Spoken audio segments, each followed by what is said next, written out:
ఈ దొంగలకు అగ్గివెట్ట వాళ్ళ చేతులు కాలిపోను, వాళ్ళ దవడలు దగ్గర పడా లేకుంటే ఏందోల్లా. అరే వాళ్ళకు జాలి దయ కరుణ గిసొంటి కొంచెంలో కొంచెం అన్న ఉండాలనా అద్దా. దొంగ సమ్ము ఎట్లా తినబుద్ధి అవుతుందో ఏం పాడో వాళ్ళకు. ఆగో ఈ కంతిరోళ్ళని చూడుర్రి, మీరు నాకంటే ఎక్కువ తిడతారు. అంతే కదా మరి, లోకంలా ప్రతి ఒక్కలకు కష్టాలే ఉంటే అందరూ కష్టపడితేనే పైసలు వస్తే అసొంటి కష్టాన్ని దోసుకుంటే ఏందన్నట్టు. ఇగో ఇటు చూడుర్రి, బండి మీద ఇద్దరు హెల్మెట్లు పెట్టుకొని పోతురు కదా, ఈడ ఆపుత నడిపేటోడు వెనక కూసున్నోడు ఇద్దరు హెల్మెట్లు పెట్టుకున్నారా అంటే వర్రెవ్వా, అసలు ట్రాఫిక్ రూల్స్ ఏమన్నా పాటిస్తుర్రా? వీళ్ళకేదైనా అవార్డు ఇయ్యాలే ఉత్తమ డ్రైవింగ్ కింద ననకుర్రి. ఎందుకంటే వీళ్ళు దొంగలు. అగ చూడుర్రి ఏషము.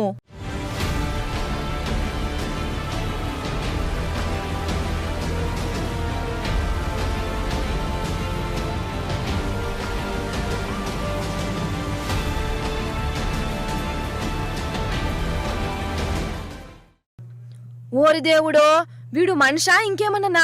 పాపం ఈ అక్క బొడ్డోని తీసుకొని పోతుండు.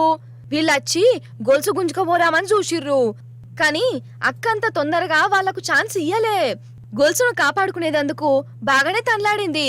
ఆమెను కింద పడేసిన గొలుసును మాత్రం ఇడిచిపెట్టలే. ఇంతకు బుడ్డోడేడి కావచ్చు. ఇక లాస్టుకు ఈ అక్క మీద దొంగోడే గెలిచిండు. గొలుసును ఎత్తుకపోయి మాయమయ్యిండు.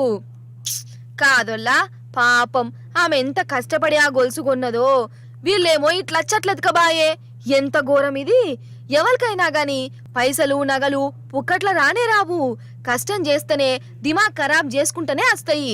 అసొంటి కష్టము దొంగల పాలైతే ఎవరికన్నా ఎంత తక్లీఫ్ అనిపిస్తది కదా. అన్నట్టు ఇది రాజస్థాన్ లో జరిగిందట.